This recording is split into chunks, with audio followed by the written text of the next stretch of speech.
Je me suis encore arrêté à l'extrême bout de la rue Saint-Denis. Je voulais pas aller plus loin. J'ai découvert une encoignure. Là, on me voyait plus du tout. Ça allait mieux une fois assis. C'est la bagotte qui m'écœurait. Quand je me sentais m'étourdir, je regardais plutôt en l'air. Ça m'atténuait les malaises de relever la tête. Le ciel était d'une grande clarté. Je crois que jamais je l'avais vu si net. Ça m'a étonné ce soir-là comme il était découvert. Je reconnaissais toutes les étoiles, presque toutes, en somme. Et je savais bien les noms. Il m'avait assez canulé l'autre Librius avec ses orbites de trajectoire. C'est drôle comme je les avais retenus, sans bonne volonté d'ailleurs, ça il faut bien le dire. La Caniope et l'Andromède. Elles y étaient, là, rue Saint-Denis, juste au-dessus du toit d'en face. Un peu plus à droite, le Cocher, celui qui cligne un petit peu contre les balances. Je les reconnais tous, franco. Pour pas se gourer sur Ophiuchus, c'est déjà un peu plus coton. On la prendrait bien pour Mercure, s'il n'y avait pas l'astéroïde. Ça, c'est le Condé fameux. Mais le berceau et la chevelure, on les méprend presque toujours. C'est sur Péléas qu'on se gourre bien. Ce soir-là, il n'y avait pas d'erreur. C'était Péléas au poil, au nord de Bacchus.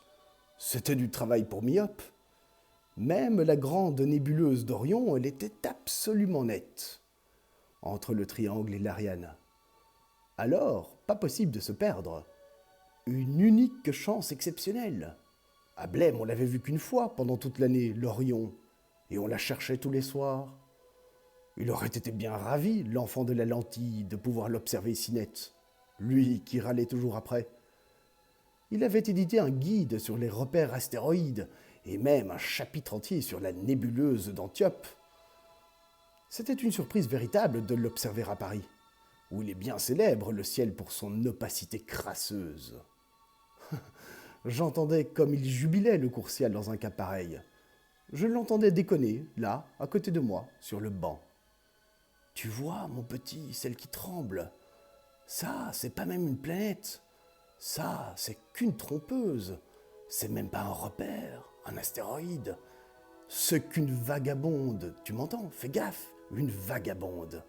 Tiens, encore 2 millions d'années, ça fera peut-être une lumière profuse. Alors, elle donnera peut-être une plaque.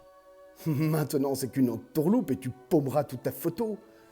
Et puis, c'est tout ce que t'en aurais. Ah, c'est trompeur une vaporide, mon petit niard. Pas même une comète d'attirance. Te laisse pas berner, troubadour. Les étoiles, c'est tout mordu. Méfie-toi avant de t'embarquer. Ah, c'est pas les petites naines blanches, mords-moi ça, comme dynamètre. Car seconde exposition. Brûle ton film en quart dixième. Quels sont terribles. Ah, défrisables. Gaffe-toi, Ninette. Les plaques, c'est pas donné aux puces. Même mon cher évêque. Je les rentendais toutes ces salades.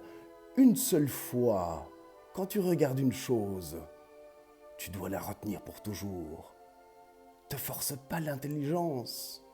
C'est la raison qui nous bouche tout. Prends l'instinct d'abord. Quand il bigle bien, t'as gagné. Il te trompera jamais. J'en avais plus, moi, de la raison. J'avais les guiboles en Saint-Doux. J'ai marché quand même encore. Et puis j'ai retrouvé un autre banc. Je me suis tassé contre le dossier. Il faisait vraiment plus très chaud. Il me semblait qu'il était là, et de l'autre côté de la planchette, qu'il me tournait le dos, le vieux daron. J'avais des mirages. Je déconnais à sa place.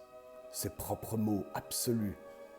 Il fallait que je l'entende causer, qu'ils me reviennent bien tous. Il était devant moi, sur l'asphalte. Ferdinand, Ferdinand. L'ingéniosité, c'est l'homme. Ne pense pas toujours qu'au vice. Il me racontait tous ses bobards, et je me souvenais de tous, à la fois.